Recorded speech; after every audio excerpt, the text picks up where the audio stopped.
নমস্কার দর্শক বন্ধুরা, আমি প্রতিমা। কুকিং উইথ প্রতিমা চ্যানেলে তোমাদের সবাইকে আবারও একবার আন্তরিকভাবে সুস্বাগতম। আশা করি তোমরা সবাই ভালো আছো, সুস্থ আছো। আমিও তোমাদের মতো বন্ধু পেয়ে বেশ ভালো আছি। আজকে আমি তোমাদেরকে খুব মজাদার একটা রেসিপি শেয়ার করব। রেসিপি তো শুরু করব, তার আগে বলে নেই যে নতুন বন্ধুরা আমার এই ছোট্ট পরিবারের বন্ধু হয়ে আমার পাশে থেকো। আমার জানা রেসিপিগুলো তোমাদের ভালো লাগবে। আর নতুন পুরনো সব বন্ধুরা রেসিপি দেখতে দেখতে লাইক দিয়ে দিও। লাইক পেলে রেসিপি শেয়ার করার উৎসাহ বাড়ে। চলো রেসিপিটা শুরু করি। দেখো, এখানে আমি ছোটো বাটির 1 বাটি নিউট্রেলা নিয়েছি। অনেকেই সয়াবিন বলে। নিউট্রেলাটাকে এবার আমি জল দিয়ে ভিজিয়ে দেবো। তার জন্যে বেশ কিছুটা জল দিয়ে দিচ্ছি। জল দিয়ে আমি মিনিট 5 জন্য এটা রেখে দেবো। দেখো, বেশ সুন্দরভাবে ফুলে গেছে। এইবার এটা আমি অন্য একটা জায়গায় চিপে চিপে জলটাকে নিংড়ে তুলে নেব। এমনভাবে চিপে নেব যাতে এগুলোতে একটুও না জল থাকে। আমার সবগুলো জল থেকে তোলা হয়ে গেছে। ভিজিয়েছিলাম অল্প, হয়ে গেছে অনেকগুলো। এবার আমি এতে দিয়ে দিচ্ছি এইটার পরিমাণে হলুদ, আর দিচ্ছি এইটার পরিমাণে অল্প একটুখানি লবণ। এইবার লবণ আর হলুদটাকে আমি ভালো করে এটাতে মিশিয়ে নেব। আমি আজকে যে রেসিপিটা দেখাবো সেটাকে বলে চিলি সয়াবিন বা সয়াবিন চিলি। এরপর আমি কড়াই বসিয়ে দিয়ে গ্যাসটা জ্বেলে দিয়ে ওতে দিয়ে দিচ্ছি লবণ হলুদ মাখানো সয়াবিনগুলো। সয়াবিনগুলো দেওয়ার পর ভালো করে খুন্তি দিয়ে আমি নাড়তে থাকবো। সয়াবিনগুলোকে আমি কিন্তু আগে এইভাবে একটু ভেজে নিই। এটাকে অনেকে দেখি কাঁচা অবস্থাতেও করে, কিন্তু কাঁচা অবস্থায় করলে আমার ভালো লাগে না। সেই জন্য আমি একটু ভেজে নিই প্রথমে। এটা ভাজতে ভাজতে দেখো, একটা বাটি নিয়েছি। বাটিতে আমি দিয়ে দিচ্ছি 2.5 চামচ পরিমাণে কর্নফ্লাওয়ার। তারপর দিয়ে দিচ্ছি কর্নফ্লাওয়ারের মাপে লবণ, আর দিচ্ছি অল্প একটুখানি হলুদ। এরপর শুকনো অবস্থায় এটাকে ভালো করে একটু মিশিয়ে নেব।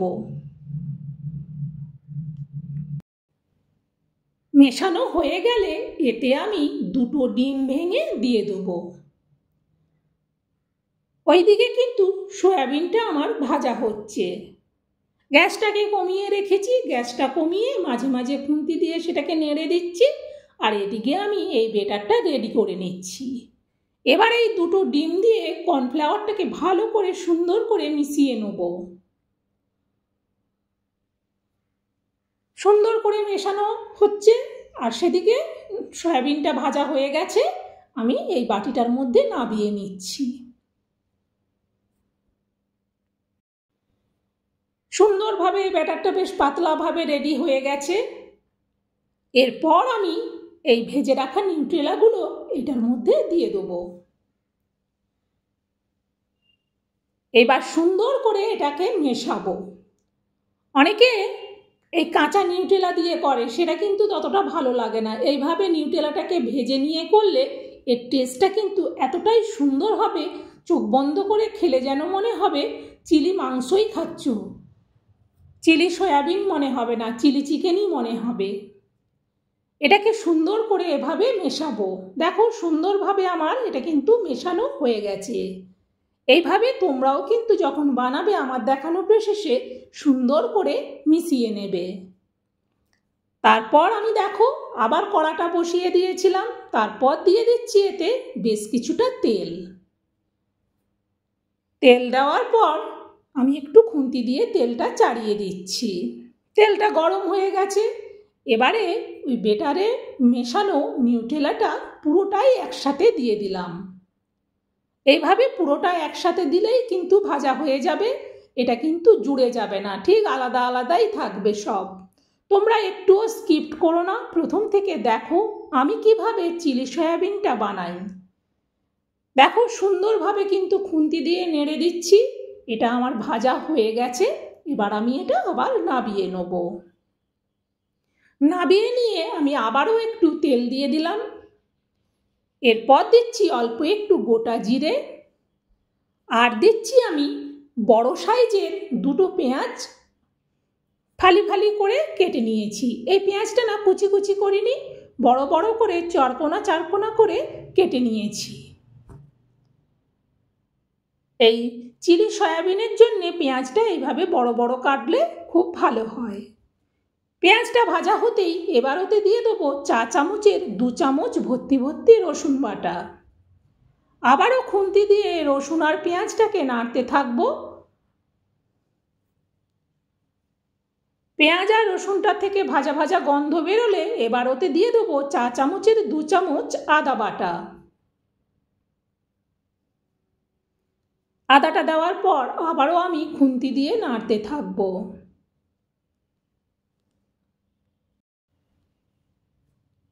আবারও আদা পেঁয়াজ রসুনটা যখন ভাজা ভাজা হয়ে আসবে তখন ওতে দিয়ে দেবো বড় সাইজের একটা টমেটো। টমেটোটাকেও বড় বড় করেই কুচি করেছি, দিয়ে দিলাম। একটু নাড়াচাড়া করে ওতে দিয়ে দেবো বেশ কিছুটা কাঁচা লঙ্কাকে মাঝামাঝি করে কেটে দিয়েছি, কেটে সেই লঙ্কাগুলো দিয়ে দিলাম। নামটা তো চিলি সয়াবিন, তাই চিলি তো দিতেই হবে। আবারও এতে দিচ্ছি লবণ। তারপর আমি এতে দিয়ে দেবো 4 চামচের ভর্তি ভর্তি করে 1.5 চামচ চিনি। লবণটা এখানে কম দিলাম, তার কারণ আমি প্রথমে সয়াবিনেতে লবণ দিয়েছি, তারপর যখন ডিমের ব্যাটারটা করি তখন তাতে লবণ দিয়েছি, তাই এখানে লবণটা কম দিলাম। আর দিয়ে দিলাম শুকনো লাল লঙ্কার গুঁড়ো। সব কিছু দেওয়ার পর ভালো করে এটাকে নাড়াচাড়া করব। আর এতে দেখো অল্প একটুখানি জল দেব। একটুখানি জল দেওয়ার পর আবারও মশলাটাকে খুন্তি দিয়ে সুন্দর করে কষাবো। যতক্ষণ না এক্সট্রা জলটা মরে যাচ্ছে ততক্ষণ এটাকে কষাতে হবে। পুরো জলটা মরে গিয়ে তেলটা ছেড়ে এসেছে। এবারেতে আমি দিয়ে দেবো ভেজে রাখা নিউট্রেলাগুলো।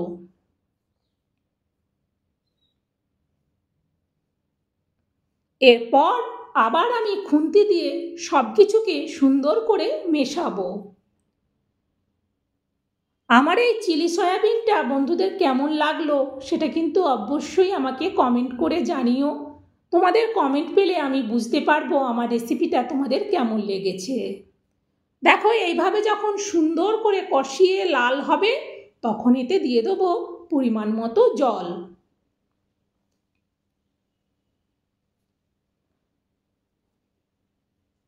এতে আর একটুখানি আমি জল দেব, খুন্তি দিয়ে নাড়িয়ে দেখে নিলাম আর একটুখানি জল দিতে হবে। এরপর আবারও আমি খুন্তি দিয়ে সুন্দর করে নাড়িয়ে এটাকে আমি ঢেকে দেবো।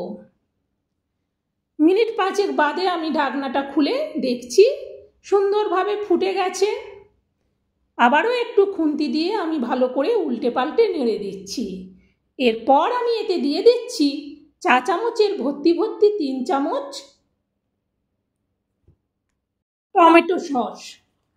এই টমেটো সসটা তোমরা কম বেশি দিতে পারো। এরপর এতে দিচ্ছি 2.5 চামচ সয়া সস। এই চিলি সস আর সয়া সসটা তোমরা কিন্তু একটু তোমাদের পছন্দ অনুযায়ী কম বেশি দিতে পারো। তারপর আবার ভালো করে খুন্তি দিয়ে নাড়িয়ে নিলাম। এরপর এতে দিয়ে দিচ্ছি 1 চামচ বাটার। বাটারটা একটু দিতেই হয়, বাটারটা দিলে ফ্লেভারটা বেশ সুন্দর হয়, সেই জন্য বাটারটা দেওয়ার পর এটা আমি নাবিয়ে নেব। নাবিয়ে নেওয়ার জন্য এই বাটিটা নিয়েছি, বাটিটার মধ্যে আমি ঢেলে দিচ্ছি। একটুখানি ঝোল ঝোল মনে হচ্ছে, কিন্তু এটা যতক্ষণে খাওয়া হবে নিউট্রেলাটা অনেকটাই এর ঝোলটা টেনে নেবে। বন্ধুরা আজকের মতো তো রেসিপি আমার শেষ হলো। চিলি সয়াবিন আমি কিভাবে বানাই সেটা তোমাদেরকে শেয়ার করলাম। আমার দেখানো প্রসেসে বানিও, দেখবে দুর্দান্ত স্বাদ হয় আর এটা সবের সাথেই খাওয়া যায়। বন্ধুরা অবশ্যই এটা শেয়ার করে দিও যাতে সবাই এইভাবে চিলি সয়াবিন বলো আর নিউট্রেলা সয়াবিন বলো, যাই বলো না কেন এটা কিন্তু খেতে দুর্দান্ত হয়।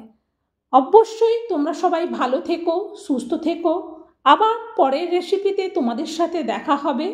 তোমাদের মতো বন্ধু পেয়েছি, এতে আমি ভীষণ খুশি। আবার নতুন রেসিপি নিয়ে তোমাদের কাছে আসবো।